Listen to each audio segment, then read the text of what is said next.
দুই দশক পর ক্ষমতায় ফিরছে বিএনপি। ৩১ দফা ও জুলাই সনদের ভিত্তিতে সংস্কারমুখী সরকার গড়বে বিএনপি। তারেক রহমানকে নরেন্দ্র মোদীর ফোন, বললেন অসাধারণ জয়। গণভোটে জিতলো হ্যাঁ, ভোট পড়েছে ৬০.২৬%। আওয়ামী লীগের কার্যালয়ের তালা খুলে দিলেন বিএনপি নেতা। ১১ দলীয় জোটের নেতাকর্মীদের ওপর হামলার অভিযোগ এনসিপির। আওয়ামী লীগের কারণে জামায়াতের উত্থান হয়েছে মির্জা ফখরুল। প্রবীণ এমপি বিএনপির মোশাররফ, সর্বকনিষ্ঠ হান্নান মাসুদ। হাসিনার আমাকে হারিয়ে দেওয়ার নির্দেশনা দিয়েছে হাসনাত আব্দুল্লাহ। মেঘনা আলম ও আমজনতার তারেকের জামানত বাজেয়াপ্ত।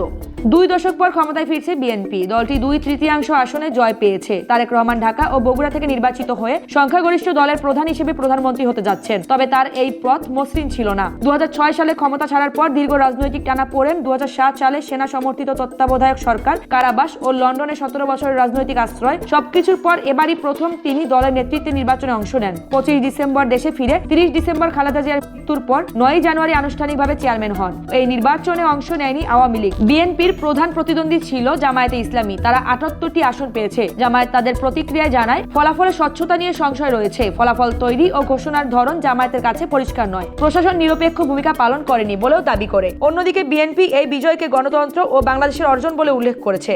৩১ দফা ও জুলাই সনদের ভিত্তিতে সংস্কারমুখী সরকার গড়বে বিএনপি। সালাউদ্দিন আহমেদ বলছেন, কেমন মন্ত্রিসভা হতে যাচ্ছে তা দেখার জন্য দেশবাসীকে অল্প কিছু সময় অপেক্ষা করতে হবে। তিনি জানান, শহীদদের আকাঙ্ক্ষা ও তরুণ প্রজন্মের প্রত্যাশা অনুযায়ী মেধা ও প্রযুক্তি নির্ভর রাষ্ট্র বিনির্মাণ এবং ৩১ দফা ও জুলাই জাতীয় সনদ অনুযায়ী সংবিধানের সংস্কার করা হবে। শেখ হাসিনার বিচার প্রসঙ্গে তিনি বলেন, ভারত সরকারের সঙ্গে বিদ্যমান প্রত্যর্পণ চুক্তির ভিত্তিতে তাকে দেশে ফিরিয়ে এনে বিচারের মুখোমুখি করার প্রক্রিয়া শুরু করা হবে। নির্বাচনের গেজেট প্রকাশ ও পরবর্তী শপথ গ্রহণের আশাবাদ ব্যক্ত করে সাম্য ও মর্যাদার দেশ গড়তে সকলকে ঐক্যবদ্ধভাবে কাজ করার আহ্বান জানান। তারেক রহমানকে ফোনে অভিনন্দন জানিয়েছেন নরেন্দ্র মোদী। মোদী এই বিজয়কে অসাধারণ জয় এবং তারেক রহমানের নেতৃত্বের প্রতি জনগণের আস্থার প্রতিফলন বলে অভিহিত করেছেন। এক্স হ্যান্ডেলে মোদী লিখেছেন, বাংলাদেশ ও ভারত ঐতিহাসিক ও সাংস্কৃতিকভাবে ঘনিষ্ঠ প্রতিবেশী। তিনি গণতান্ত্রিক ও অন্তর্ভুক্তিমূলক বাংলাদেশের পাশে থাকার অঙ্গীকার করেন। একই সাথে পাকিস্তান ও চীন সরকারের পক্ষ থেকে অভিনন্দন বার্তা পাঠানো হয়েছে। দুই দেশের সরকার প্রধানই বাংলাদেশের নতুন নেতৃত্বের সঙ্গে ঘনিষ্ঠভাবে কাজ করার আগ্রহ প্রকাশ করেন। প্রায় ২ দশক পর বিএনপি সরকার গঠন করতে যাচ্ছে। মির্জা ফখরুল ইসলাম আলমগীর জানিয়েছেন, তারেক রহমানই হচ্ছেন দেশের পরবর্তী প্রধানমন্ত্রী। গণভোটে জিতলো হ্যাঁ, ভোট পড়েছে ৬০.২৬%। ইসির তথ্য মধ্যে হ্যাঁতে পড়েছে ৪,৮০,৭৪,৪২৯ ভোট। না ভোট পড়েছে ২,২৫,৬৫,৬২৭টি। হ্যাঁ জয়ী হওয়ার ফলে জুলাই সনদের ভিত্তিতে সংবিধান সংস্কারের প্রস্তাবগুলো বাস্তবায়নের পথ সুগম হলো। অন্যদিকে ২৯৯টি সংসদীয় আসনে গড় ভোট পড়েছে ৫৯.৪৪%। ইসি জানায়, বিচ্ছিন্ন কিছু কেন্দ্র বাদে সারা দেশের ফলাফল এখন প্রায় চূড়ান্ত। আওয়ামী লীগের কার্যালয়ের তালা খুলে দিলেন বিএনপি নেতা। ভোটের পরের দিনই পঞ্চগড়ের আওয়ামী লীগের চাকলাহাট ইউনিয়ন আওয়ামী লীগের কার্যালয় খুলে দেয় সদর উপজেলা বিএনপির সভাপতি আবু দাউদ প্রধান। ওই বিএনপি নেতার দাবি, এলাকায় শান্তি বজায় রাখতে আওয়ামী লীগের অফিস খুলে দিয়েছেন। এটা তার দলের সিদ্ধান্ত নয়। ভাইরাল ভিডিওতে দেখা যায় স্থানীয় আওয়ামী লীগ নেতারা এই উদ্যোগের প্রশংসা করেছেন। জামায়াত কর্মীরা পূর্বে কার্যালয়টি বন্ধ করে দিয়েছিল। দাউদ প্রধানকে বলতে শোনা যায়, কিছুক্ষণ আগে জানলাম আওয়ামী লীগ অফিসে তালা দেওয়া আছে। আগে জানলে আগেই ব্যবস্থা নিতাম। তারা জানান, এখন থেকে সেখানে মুক্তিযোদ্ধারা বসবেন, কোনো রাজনৈতিক কার্যক্রম চলবে না। ১১ দলীয় জোটের নেতাকর্মীদের ওপর হামলার অভিযোগ করলেন আসিফ মাহমুদ সজীব ভুইয়া। ফেসবুক পোস্টে লিখেছেন, সারা দেশে বিভিন্ন স্থানে এনসিপি এবং ১১ দলীয় জোটের নেতাকর্মীদের ওপর হামলা করা হচ্ছে। তাদের বাড়ি ঘর এবং পরিবার হুমকির সম্মুখীন। বিজয়ী প্রার্থীদের নেতাকর্মীদের নিয়ন্ত্রণের আহ্বান জানিয়ে লিখেছেন, গণতান্ত্রিক উত্তরণের শুরুটাই যদি বিরোধী দল ও মতের মানুষদের নিপীড়নের মধ্য দিয়ে হয় তা আমাদের জন্য লজ্জাজনক। একই অভিযোগ করেছেন সার্জিস আলম। ফেসবুকে জানিয়েছেন, তার আসনে ৩০টিরও বেশি স্থানে বিএনপির নেতাকর্মীরা তাদের নেতাকর্মীদের বাড়িঘর ও ব্যবসা প্রতিষ্ঠানে হামলা এবং হুমকি দিয়েছে।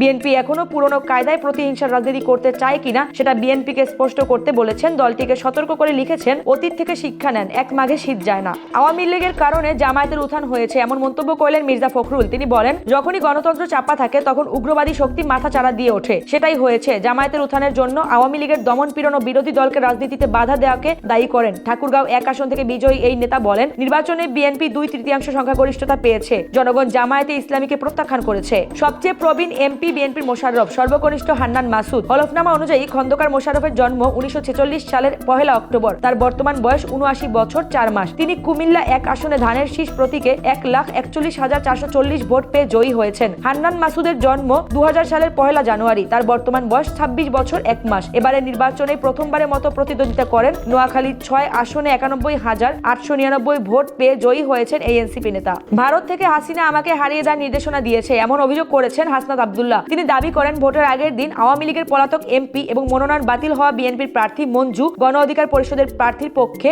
সক্রিয় ছিলেন। স্থানীয় প্রতিনিধিদের অর্থ দিয়ে প্রভাবিত করার চেষ্টা করলেও জনগণ তাদের কথা শোনেনি। নির্বাচনী কৌশল ও কাঠামো সম্পর্কে বলেন, ক্ষমতার হাতে এতদিন ক্ষমতা থাকতো, নির্বাচন হতো গ্রামীণ মেম্বার চেয়ারম্যানদের উপর নির্ভর করে। এবার তিনি বাড়ি বাড়ি মানুষের কাছে পৌঁছে 212টি গ্রামের নারী ভোটারের কাছে 300টির বেশি উঠান বৈঠক করেছেন। সংসদে তার ভূমিকা সম্পর্কে বলেন, মানুষ আমাকে দায়িত্ব দিয়েছে এবং আস্থা রেখেছে।